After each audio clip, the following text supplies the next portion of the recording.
The alarms blared through the underground facility as Dr. Alice Warren rushed down the steel corridor. Her footsteps echoed against the metal floors as she checked her tablet one more time. The asteroid was coming faster than they had predicted. They had less than 48 hours now, not the 72 they had planned for. She pushed open the doors to the main control room, where dozens of scientists and military personnel worked at their stations. Screens covered the walls, showing various data streams and camera feeds from the surface. On the largest monitor, a red dot blinked menacingly as it moved closer to Earth. "Status report," she called out, her voice steady despite her racing heart. Steve Baker, her second in command, looked up from his station. 4,823 pods are now occupied.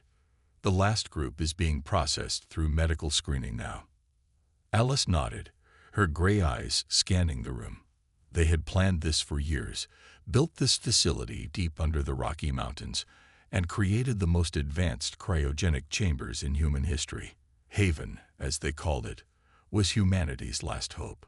In the medical wing, nurses and doctors worked quickly to prepare the final group of selected survivors. Each person had been chosen carefully: scientists, doctors, engineers, teachers, artists, and others with skills humanity would need to rebuild. Carol Martinez sat nervously as a nurse drew her blood. As one of the youngest scientists selected for the program, she felt the weight of responsibility on her shoulders. The nurse smiled kindly at her, trying to ease her obvious anxiety. "The pod will feel cold at first," the nurse explained, "but you won't feel anything once the cryogenic process starts." Outside the facility, the sky had taken on a strange reddish tint. Most of the world's population had moved into underground bunkers, but everyone knew those wouldn't survive what was coming. Haven was different. Built with the most advanced technology and placed deep enough to survive even the worst of the impact, it was designed to protect its occupants for centuries.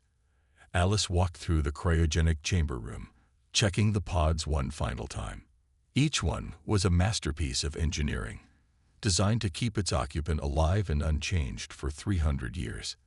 That was how long their calculations suggested it would take for Earth to become habitable again. John Butler, the head of security, approached her with a tablet. "Ma'am, the last group is ready. We need to begin the freezing process within the next hour to ensure stable cryogenic suspension for everyone." Alice took one last look at her creation. 5,000 pods filled the massive chamber, arranged in neat rows that stretched into the distance. Each one contained a person who carried humanity's future within them. She thought about all the others on the surface, the billions they couldn't save, and felt the familiar weight of guilt. "Start the sequence," she ordered, her voice firm. The process began pod by pod, the chamber filled with the soft hum of machinery as the cryogenic systems activated. Alice walked to her own pod, the last one to be activated. As the lid closed over her, she watched the green status lights spread across the chamber. The cold crept in slowly, and her last thought before unconsciousness took her was a prayer that they would survive to see Earth again. Deep in the facility's core, the main AI system activated its long-term protocols. It would watch over them, maintaining the pods and monitoring the surface conditions. As the asteroid approached Earth, the facility sealed itself completely, ready to protect its precious cargo through the coming devastation. The humans slept as their world ended above them, unaware that their intended 300-year sleep would stretch far longer, and that when they woke, they would find an Earth very different from the one they left behind. The Vexeri research vessel emerged from hyperspace near the third planet of the yellow star. The ship's blue metallic surface reflected the sunlight as it moved into orbit around Earth. Inside the ship, Chief Researcher Krell stood at the main viewing window, his scaled hands clasped behind his back as he studied the planet below. "Fascinating," he said to his crew. "The readings matched the old signals we detected. This must be the origin world of those radio waves we collected centuries ago." The planet looked different from the ancient human recordings they had discovered. Vast oceans covered most of the surface, but the continents were barely recognizable. 500 years of recovery after the asteroid impact had changed Earth dramatically. Lead Scout Mirath checked her instruments. The atmosphere is stable now. The radiation levels are within safe limits. Her 4 eyes blinked in sequence as she studied the data. Should I prepare the landing vessels? Kralf nodded, his head crest rising with excitement. The Vexeri had spent decades following traces of human radio signals across space. They had found many abandoned human colonies on other planets, but this was different. This was where humans came from. 3 landing ships descended through Earth's atmosphere. They landed in what had once been a city. Nature had reclaimed most of it, but some buildings still stood, their metal and concrete frames reaching up through the thick vegetation. "Look at this," said Scout Leader Venth, picking up a piece of preserved metal. Their technology was remarkably advanced for such a young species. He studied the faded writing on the sign, their computer systems automatically translating the human language they had decoded years ago. The Vexeri team moved carefully through the ruins. They found many things: old machines, pieces of vehicles, and buildings that had survived both time and disaster. Everything they found told them more about the humans who had lived here. In an old library, Krell found something that made his heart race. It was a book, somehow preserved inside a sealed plastic container. The pages told stories of human achievements, their cities, their dreams of space travel, and their fears about the asteroid they had discovered too late. "They knew it was coming," he said softly to his team. "They tried to save themselves, but there are no signs of survivors. Not here, not on any of their colonies we found." The Vexeri spent months studying the ruins. They set up research stations across the planet, carefully documenting everything they found. They learned that humans had been resourceful, creative, and ambitious. They had built amazing things and solved complex problems. But in the end, they couldn't stop the asteroid that destroyed their world. One day, a young Vexeri researcher found something interesting in the ruins of a human museum. It was an old message, written by someone named Dr. Alice Warren. The message spoke about hope for the future, but it was dated just before the asteroid hit. The Vexeri added it to their growing collection of human artifacts. As more Vexeri ships arrived to study Earth, they declared humanity extinct. They saw Earth as a precious museum, a place to learn about a species that had achieved so much before their end. Research outposts grew into small bases, and the Vexeri settled in to study every trace of human civilization they could find. But deep beneath the Rocky Mountains, hidden from their sensors by layers of rock and advanced shielding, 5,000 humans slept on. The facility's AI continued its quiet work, waiting for the right time to wake its charges. The Vexeri would soon learn that humanity's story wasn't over yet. Krell's instruments picked up the strange energy reading on a quiet morning. He was studying rock samples near the base of the Rocky Mountains when his scanner started beeping. The signal was weak but steady, coming from deep underground. It wasn't like anything the Vexeri had found before. He called his team right away. "Bring the deep scanning equipment," he told them. "There's something unusual here." Meanwhile, far below the surface, Haven's AI system detected a problem. Pod number 2347, containing Dr. Carol Martinez, was showing signs of instability. The pod's power system had begun to fail after centuries of use. The AI had to make a choice: wake Dr. Martinez early or risk losing her completely. Inside her pod, Carol floated in the cold darkness. She didn't dream. No one in cryogenic sleep did. But as the pod began its warming sequence, her mind slowly started working again. Her first conscious thought in 500 years was about how cold she felt. The pod lid opened with a soft hiss. Carol's eyes fluttered open, and she took her first breath of real air in centuries. Her muscles felt weak, and her throat was dry. The AI's soft voice came through nearby speakers. "Dr. Martinez, please remain calm. You have been awakened ahead of schedule due to a pod malfunction. The current date is August 15, 2734. Carol tried to speak, But her voice wouldn't work yet. A medical robot helped her sit up and gave her water. Her mind was spinning with questions. They were supposed to wake up in 2457. Why had they slept so much longer? Above ground, Kralth's team set up their equipment. The energy signal was stronger now, and they could tell it was coming from some kind of artificial structure. "There's a large facility down there," one of his assistants said. "It looks like it was built by humans." In Haven, Carol was getting stronger by the hour. The medical robots had helped her through the revival process, and she could now walk on her own. The AI updated her on their situation. "The facility remains secure," it told her. "However, I detect alien presence on the surface. They appear to be conducting a survey of the area." Carol walked to the main control room on shaky legs. The screen showed her a world she barely recognized. The mountains above them had changed shape.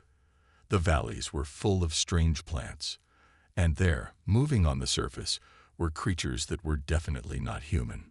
"We have to wake the others," she said. Her voice was hoarse from centuries of silence. "At least the essential personnel.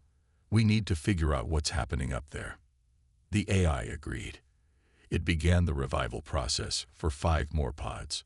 John Butler from security, Peter Ross from engineering, and 3 other key staff members would wake up soon. Carol watched the process on the monitors while she drank another cup of water. Suddenly, an alarm sounded. The AI's voice was urgent. "The aliens have detected our power signature. They are using scanning equipment to study the facility. Our shielding is still holding, but they know something is here." Carol looked at the screen showing the aliens on the surface. They looked almost like lizards that walked on 2 legs, with scaled skin and strange head crests. They were using advanced equipment she had never seen before. "How long until the others wake up?" she asked. "Approximately 2 hours," the AI replied. Carol nodded. In 2 hours, she would have help.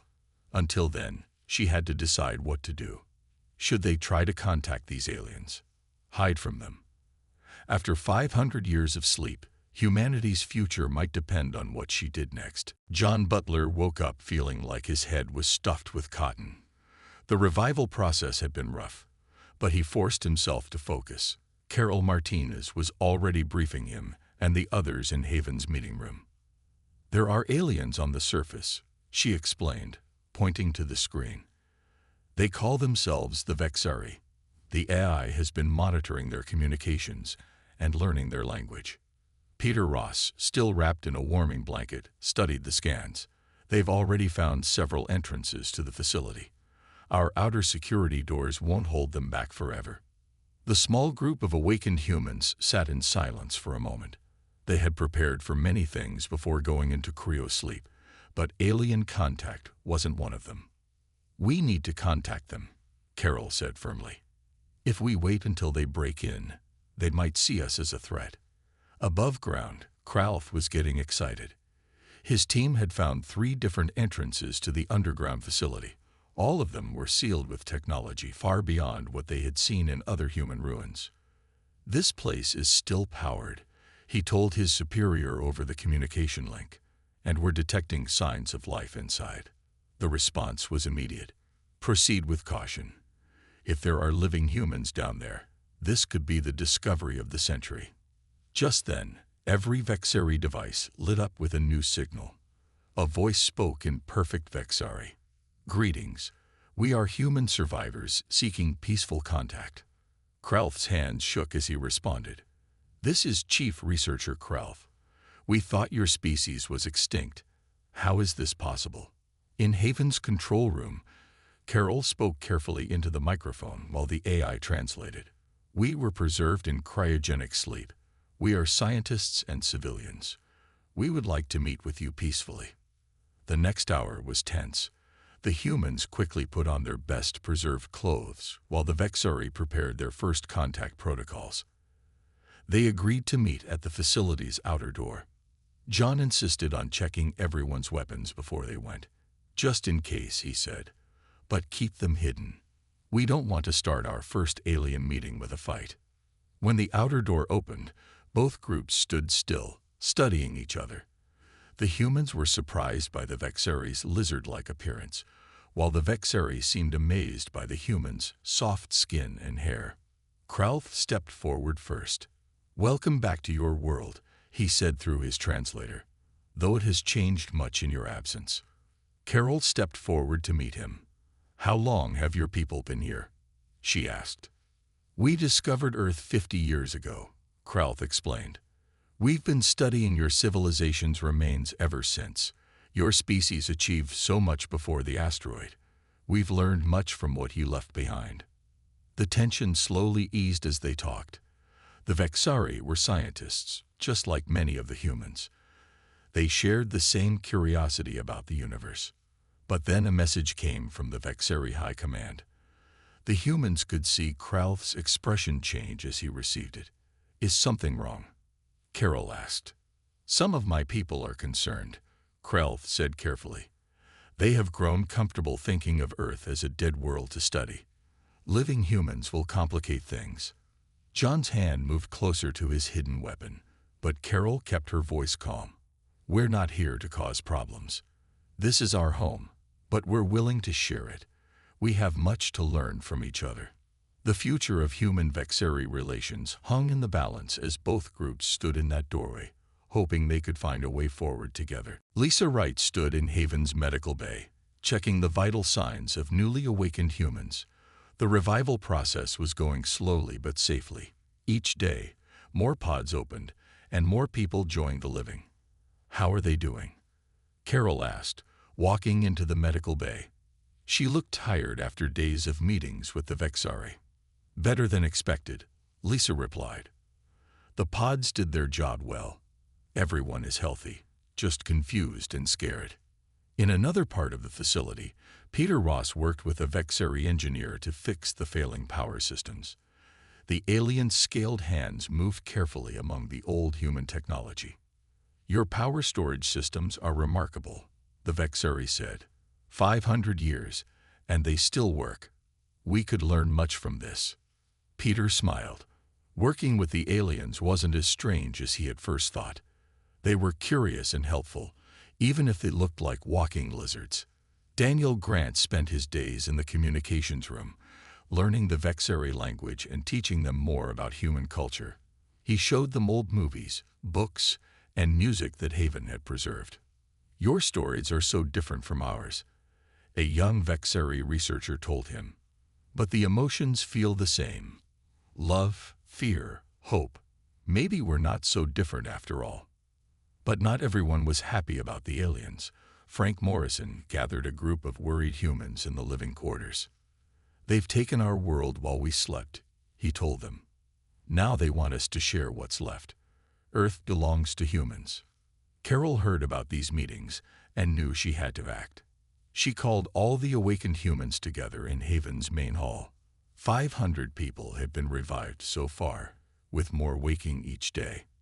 "I know this is hard," she told them. "We expected to wake up to an empty world we could rebuild. Instead, we found it already changed, with a new species living here. But the Vexari have offered to help us. They want to learn from us as much as we need to learn from them." She showed them pictures of the surface. The world had healed from the asteroid impact, but it was different now. Strange plants grew everywhere. The air was cleaner than it had ever been. Even the animals were new species that had evolved while humans slept. "This is still our home," she said, "but it's their home now too. We can fight them and lose everything, or work with them and build something new."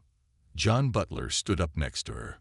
"I was worried about the aliens at first," he admitted, "but I've worked with their security teams. They're honorable. They want peace." The humans talked for hours. Some agreed with Carol, others with Frank, but most just wanted to find their place in this new world. Later that night, Carol stood with Kralth in Haven's observation room, looking at old pictures of Earth. "Your people built such beautiful things," Kralth said. "We've spent years studying your cities, your art, your technology. Now we can learn from living humans instead of ruins." Carol watched more pods being prepared for revival. And we can learn from you too. Your people kept Earth safe while we slept. Maybe together we can make it even better. The future was uncertain, but at least humanity was awake to face it. Each day brought new challenges as humans and Vexari learned to share their world. Frank Morrison stood at the window of the surface observation post, watching Vexari ships land in the valley below. More aliens arrived each day, all wanting to see the living humans. His fists clenched as he counted the ships. "They're turning our home into a zoo," he told his followers.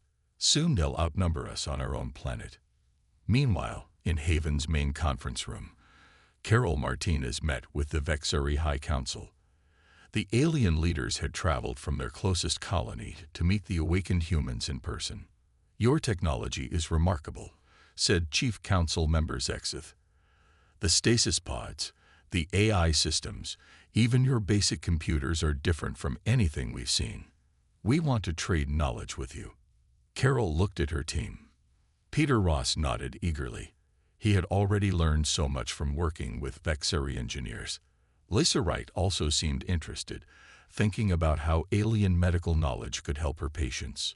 "We're willing to share," Carol said, "but we need guarantees. Earth is still our home. We want to be partners, not study subjects." John Butler's security teams patrolled the corridors between the human and Vexari areas. Most days were peaceful, but tension was growing.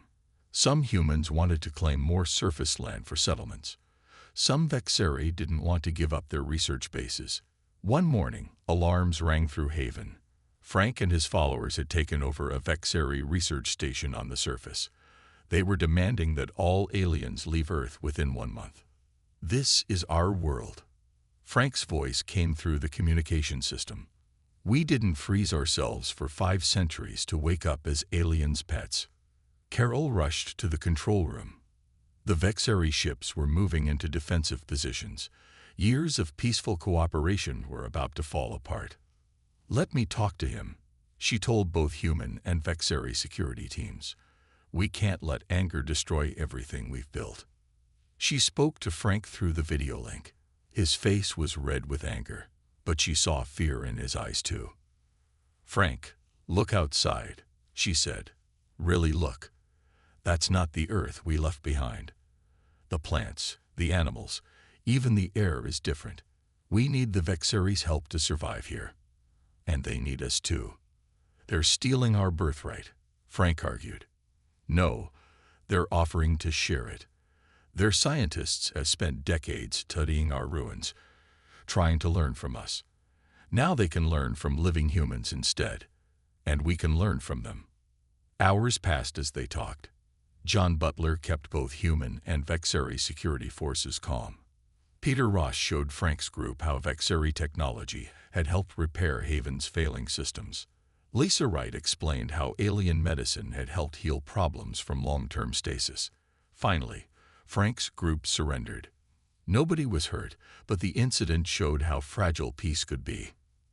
That evening, Carol met with Kralth in Haven's garden level, where they were growing both Earth and Vexari plants together. "Your people showed wisdom today," Kralth said. "It would have been easy to choose violence." Carol watched Earth roses bloom next to strange alien flowers. "We've seen enough destruction," she said. "It's time to build something new, together." But as she looked at the garden, she wondered how many more challenges they would face as humans continued to wake up to their changed world. 1 year had passed since the first pod opened. Carol Martinez stood on the observation deck of the new Joint Human-Vexari Council building, watching the sunrise over the changed Earth. The morning light showed both human settlements and Vexari research stations living side by side in the valley. Inside Haven, the last group of pods was being prepared for revival. Lisa Wright checked her medical records with satisfaction. Out of 5,000 frozen humans, they had successfully awakened 4,989. Only 11 pods had failed over the centuries of sleep. "The final group wakes up today," Peter Ross said, joining Carol at the window. "Hard to believe it's almost done." The past year had brought many changes. After Frank Morrison's failed protest, Both humans and Vexari had worked harder to understand each other. The Vexari shared their advanced space travel technology, while humans taught them about their unique approaches to science and art.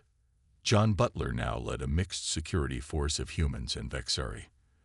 They worked together to protect both species as they built their shared future. Even Frank had changed. He now helped teach human history to young Vexari students. Council meeting starts in an hour, Daniel Grant reminded them. As their best translator, he attended all important meetings between the two species. The Vexari High Council is bringing something special today. In the council chamber, humans and Vexari sat together at a round table. Chief Council Member Zexith stood to speak. "We have discovered more human colonies in distant star systems," he announced.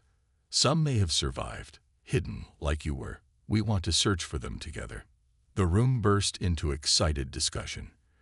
The idea that other humans might have survived somewhere in space gave everyone hope. Carol looked at her fellow council members, seeing the same excitement in their eyes. "We accept," she said. "Our ancestors dreamed of exploring space. Now we can do it with friends who know the way." Later that day, Carol visited Dr. Alice Warren's pod. The original project leader had not survived the long sleep, but her pod had been turned into a memorial. The diary found by the Vexari years ago sat in a case nearby. "You would be proud," Carol said softly. "We didn't just survive. We found a new way forward." Outside, children played in the garden areas. Human kids with their new Vexari friends, none of them caring about the differences between their species. They grew up together, learning both Earth's history and Vexari wisdom. The sun set over the valley as the last pause opened. Newly awakened humans stepped into a world their ancestors could never have imagined. But instead of fear, most felt wonder at what humanity had achieved. In Haven's record room, the AI updated its final status report. Its primary mission, keeping humanity alive, was complete, but its new mission was just beginning, helping two species build a shared future. Carol's daughter Amy, born 6 months ago, grabbed a toy from her Vexari friend. Both children had grown up seeing nothing strange about their different appearances. To them, this was simply home. "Ready for the celebration?" John asked, entering the nursery. The awakening of the final pods called for a party. Carol picked up her daughter and smiled. "Yes," she said. "It's time to celebrate not just survival, but a whole new beginning." The stars shone brightly that night over the changed Earth, promising new adventures for both humans and Vexari as they looked to the future together.